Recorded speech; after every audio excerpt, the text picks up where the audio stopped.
నమస్తే అన్న, అందరికీ నమస్కారం. కువైట్ ఎయిర్పోర్ట్ లో దాదాపు 24 గంటల పాటు 19 గంటల నుంచి 24 గంటల పాటు కువైట్ ఎయిర్పోర్ట్ లో భారతీయ ప్రయాణికులు తీవ్రమైన ఇబ్బందులు పడ్డారు.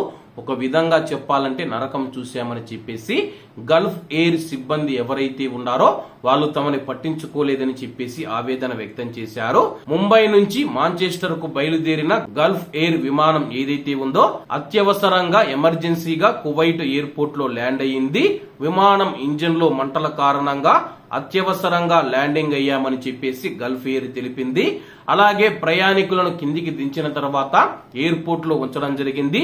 ఎయిర్పోర్ట్ లో ఉన్న తర్వాత యూరోపియన్ యూనియన్, యూకే మరియు అమెరికా దేశానికి సంబంధించిన ప్రయాణికులు ఎవరైతే ఉన్నారో వాళ్లకు మాత్రమే గల్ఫ్ ఎయిర్ సిబ్బంది వసతి కల్పించడం జరిగింది.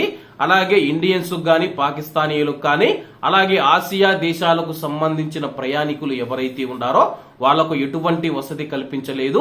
కనీసం కూర్చునేందుకు కుర్చీలు కూడా లేకపోవడంతో చాలా మంది నేలపైన కూర్చున్నామని చెప్పేసి అక్కడ ఉన్న భారతీయ ప్రయాణికులు ఆగ్రహం వ్యక్తం చేశారు. అలాగే మేము టికెట్ కు డబ్బు ఇవ్వలేదా, ఎందుకు మా పైన ఇటువంటి వివక్ష చూపుతూ ఉన్నారని చెప్పేసి వాళ్ళైతే ఎయిర్పోర్ట్ లో సిబ్బందితో వాగ్వాదానికి దిగారు.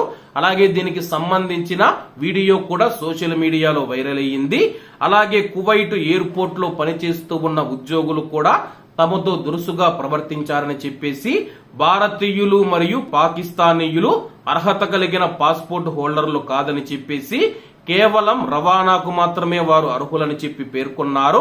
అలాగే బయటికి వెళ్లాలంటే ఎంట్రీ వీసా ఉండాలి, ఎక్కడైనా హోటల్లో ఉండాలంటే. అలాగే ఆదివారం కువైట్ లో సెలవు కావడంతో అయితే ఆ యొక్క బయటికి వెళ్లే వీలు కూడా లేకపోయింది. దాదాపు 2 గంటల పాటు విమానాశ్రయ అధికారులను వెంబడించిన తర్వాత అలాగే ఇండియన్ ఎంబసీ సహకారంతో వాళ్ళకైతే ఒక లాంచ్ లోకి అయితే ప్రవేశించడం జరిగింది. అలాగే కువైట్ విమానాశ్రయ అధికారులు మరియు గల్ఫ్ ఎయిర్ సిబ్బంది ఎవరైతే ఉన్నారో వాళ్లను దుప్పట్లు మరియు ఆహారం మరియు అలాగే నీళ్లు అడిగినా ఇవ్వలేదని చెప్పేసి, అలాగే మేము 4 గంటల పాటు నీళ్లు లేకుండా కువైట్ ఎయిర్పోర్ట్ లో అలా ఉండిపోయామని చెప్పేసి ప్రయాణికులు తెలపడం జరిగింది.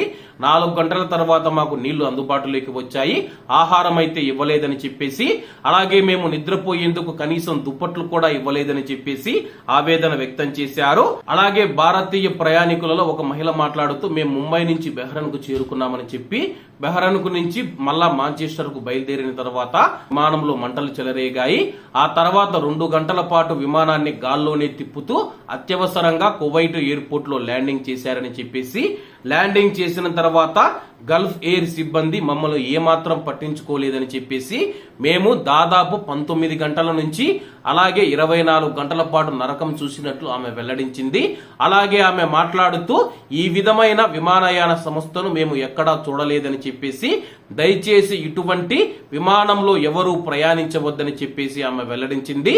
మరి కువైట్ నుంచి మీరు ఎప్పుడైనా గల్ఫ్ ఎయిర్ లో ప్రయాణించి ఉంటే మీ యొక్క అభిప్రాయాన్ని కామెంట్ రూపంలో తెలియజేయాలని కోరుకుంటూ అందరూ బాగుండాలి, అందులో మనం ఉండాలి. అందరికీ నమస్తే అన్న, జై హింద్.